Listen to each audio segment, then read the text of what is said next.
আমরা গভীর শোক ও দুঃখের সাথে জানাচ্ছি যে বিএনপি চেয়ারপারসন সাবেক প্রধানমন্ত্রী বেগম খালেদা জিয়া আর আমাদের মাঝে নেই। রাজধানীর এভারকেয়ার হাসপাতালে চিকিৎসাধীন অবস্থায় ভোর ৬টার দিকে তিনি মারা যান। ইন্না লিল্লাহি ওয়া ইন্না ইলাইহি রাজিউন। হাসপাতালের সংবাদ সম্মেলনে তার মৃত্যুর খবর আনুষ্ঠানিকভাবে ঘোষণা করেন চিকিৎসকরা। এ সময় দলের পক্ষ থেকে ৭ দিনের শোক কর্মসূচি ঘোষণা করা হয়। কাল বাদ জোহর মানিক মিয়া এভিনিউতে তার নামাজে জানাজা শেষে স্বামী জিয়াউর রহমানের কবরের পাশে বেগম জিয়াকে দাফন করা হবে। বেগম জিয়ার চলে যাওয়ার শোকাবহ খবর জানাচ্ছেন মইনুল হাসান।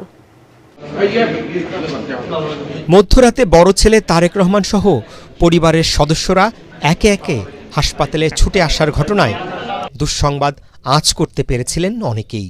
দুঃস্বপ্নের রাত ভোর হওয়ার সাথে সাথেই বিএনপির পক্ষ থেকে জানানো হয় প্রিয় নেত্রী বেগম খালেদা জিয়ার মৃত্যুর সংবাদ। আমাদের দেশনেত্রী, প্রাক্তন প্রধানমন্ত্রী, আমাদের জাতির মা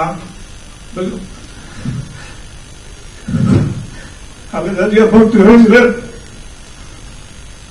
আমরা দীর্ঘ 1 মাস 10 দিন তার বিভিন্ন চিকিৎসা করে ওনাকে সুস্থ করার জন্য আমাদের আপ্রাণ চেষ্টা ছিল। বাট আমি মেডিকেল বোর্ডের পক্ষ থেকে আজ ভোর 6টায় 30শে ডিসেম্বর ওনার মৃত্যু ক্লিনিক্যালি ডেথ ঘোষণা করেছিলাম।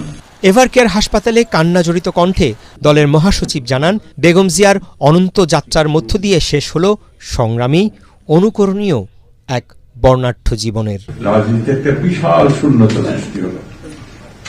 তাই নয়, পৃথিবীর গণতান্ত্রিক আন্দোলনে একটা বিশাল শূন্যতা সৃষ্টি হলো। আমাদের মনে হতো যে না, মা তো আছেন, উনি তো দেখবেন সবকিছু। সেই প্রেরণাই যেন আমরা এত শক্তি পেতাম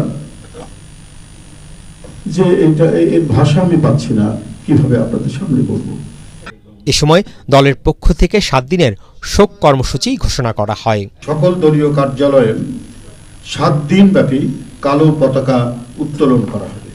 দলের সকল স্তরের নেতাকর্মীরা এই 7 দিন ব্যাপী কালো ব্যাজ ধারণ করবেন।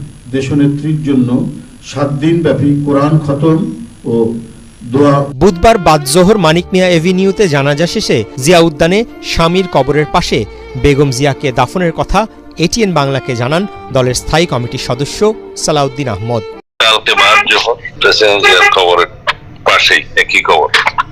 গুরুতর অসুস্থতা নিয়ে 23 নভেম্বর এভারকেয়ার হাসপাতালে ভর্তি হন বেগম জিয়া। দেশি বিদেশি চিকিৎসকদের সব চেষ্টা